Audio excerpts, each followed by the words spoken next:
Myself. I'm Charles, and I've had the honor and the privilege of calling Dan my best friend for the last 15 years. Throughout that time, Dan, we have lived together, we've traveled the world together, we've slept in New York City McDonald's at one point in time together. We have worked minimum wage jobs together, lived hundreds and hundreds of chairlifts together, and it's truly been an honor to have you as my best friend throughout that time. And now, after 15 years, it's a joy to see you here today with something that actually resembles a hairstyle. It's wonderful, because as many people are aware, Dan, she shaved his head for, a good 10 years of that period of time, and his hairstylings were a combination of 2s and 3s, maybe 1s, 2s, something along those lines. And now, they're actually using a pair of scissors when you get a haircut and some hairstyling products. It really is nice. We're all very proud of you. But truly it is a joy to be up here, to be in front of Dan, Whitney, their family, their friends. And I really wanted to do this right. I wanted to talk to all the people to kind of get the true essence of Dan. But most importantly, I wanted to go to the one person who could really tell, who would be the most vocal advocate of Dan, the one who would speak most highly of his athletic abilities, his musical abilities, his Tom Cruise-esque good looks, his vertical jump, all these wonderful things. I wanted to spend some time with this person just to really get to the bottom of it all, but unfortunately, Dan, you've been really busy over the last couple of weeks, so I'm going to have to wing it. I didn't get that input. It's going to be very difficult. But those who are here know Dan and know him well, and know that one of his most endearing qualities is this unwavering, how should we put this, belief in himself. It truly is, it's amazing. I mean, it's this unwavering, it's this self-assuredness. Dan will sit down with you and actually have a discussion on nuclear physics, a very spirited, very opinionated discussion, and then 20 minutes later he'll actually explain to you he knows absolutely nothing about nuclear physics, but he's had that discussion with you for the last 15 minutes. He also has had this ability over the years to convince all of his employers that it's actually a privilege that he is working for them. It's genius, and if I may harken back a few years, I believe it was your first job out of college, or you were in the period of contemplating whether or not to take this first job, and you're very stressed out about it because you were going to have to give up the singer, the acting career that you'd spent the previous month and a half working really hard towards. And it was really, you were stressed out about it. So what does Dan do? He goes to this potential employer, Cambridge Pharmaceuticals, and he says to them, he cuts a very, very hard deal. He says, listen, I will come work for you, but on one condition and one condition only. And that's that I can take 7 weeks off after working for you for the first 2 months. And he did it. I mean, only Dan was able to pull that off, so congratulations. But perhaps the biggest accomplishment in this sphere is the fact that I think Dan still holds the University of Pennsylvania record for the shortest period of time in between first picking up a guitar and performing at Smokey Joe's. It was a full 6 days in between the first time he picked up a guitar, played a chord, and was then performing Wild Horses at Sink or Swim Tuesday night at Smokey Joe's. It was fantastic.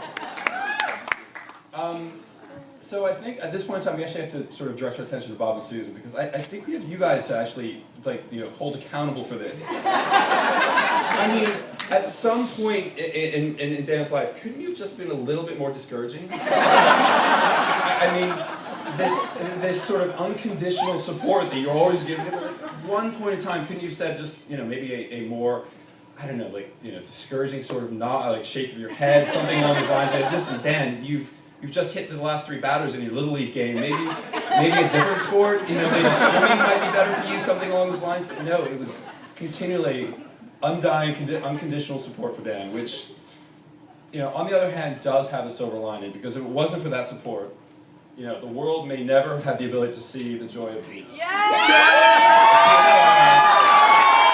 Everybody, they can't see them. These are from Dan's month and a half acting, singing career. This is rugged, sort of stubbly, kind of beard, very intense look, kind of Dan. Yeah! This one's clean shaven, still the intense, sort of smoky eye. It's a dangerous man over here. To that end, I mean, if anyone else would like a copy, Jason Feinberg actually has purchased the originals for all of these. These are actually on loan from Jason Feinberg archive. He has Dan will sign a copy on his way out. Jason also has negatives. If you'd like it in poster size, that can be accomplished.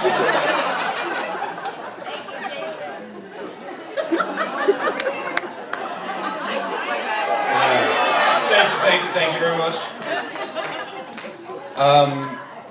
Yeah, so anyway, for the first toast of the night, to Bob and Susan, for all the love and support that has guided Dan to becoming the man, the gentleman, the intellect that he is today, that we all just love to antagonize so much. But anyway, I do digress. I mean, Dan, it is truly awesome to look around tonight and see all the people that you've been able to put together over your life, that are your friends. The warmth and the friendship that you've shown to all these people.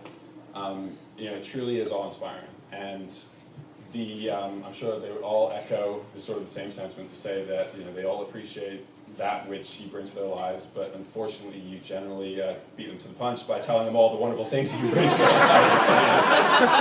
You just wait for a couple of seconds. I mean, they probably say nice things to you, but it's tough. Anyway, so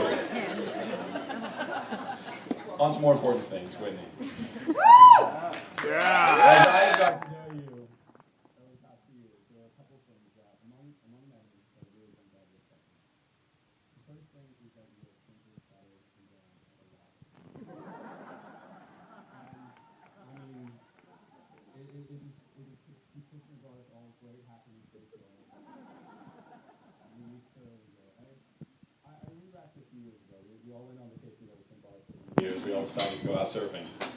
And it's a very vivid image in my memory still, when you were surfing by Dan, as he wiped out for, I don't know, the 10th time.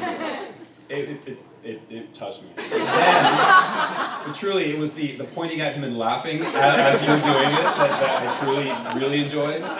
And then the not letting him live it down afterwards. At that point in time, I knew that you truly were a keeper. And then with all the creative ways, you called him a girly man, I believe. That was when I knew that you were truly the one for him. But anyway. And the other thing that really, really jumps out is the fact that it's your laugh. You have a truly beautiful laugh. It's a big laugh. You laugh well. You laugh. It's contagious to everyone around you. And it's something both you and Dan share. You guys laugh together. It's beautiful, and it makes everybody happy around you. Now back to Dan. Look, we push his buttons for a lot of things, but there's one thing that we can never push his buttons for. He is truly talented in one arena, and that is the fact that the boy can dance. The boy, he has a very distinctive styling. It starts with the feet, kind of planted in one place. They don't move much. They kind of stay right here. A little bit of arms up in the air, a little bit like this, kind of haphazardly all over the place. But I'm really not doing a very good job of explaining. So I think, can the boys come up? Can we get people up here? Yes, you. Yeah, you too. Can we just get a little bit of Dan dance? Here we go. I'm relying on you. Let's do it. On three.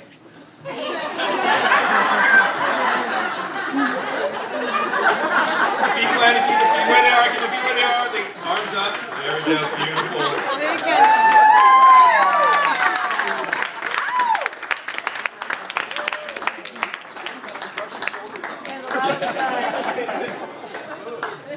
Good job. Anyway, so it's beautiful to see you guys here together tonight, and again, the fact that you guys have this chemistry together, this laughter together, it is really beautiful to all of us. If I could have one piece of advice for Whitney, it's just to keep laughing.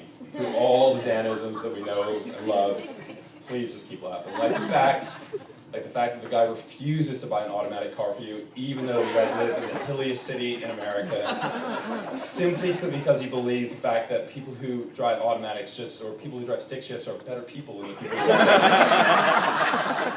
His militant regime over ice tray refilling, I mean, come on, Dan, just lighten up a little bit. His love of a good bargain, I mean, we all know that one.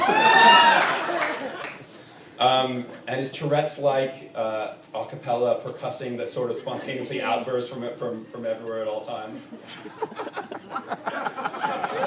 Yes. But to Dan, you are my brother, you have been for a long time. I love you, and if I could say one thing to you tonight is the following. And it's probably the biggest compliment that one man could give to another man in relation to the woman that he loves. And the fact is, you're punching way above your weight. And if I could say one thing to Whitney, it's don't let him forget it. So on that note, for the key and important toast of the night, everyone raise their glasses to Dan and Whitney. Woo! I say the following. May you always challenge each other's minds. May you always find comfort on each other's shoulders. And may you always and forever keep laughing together.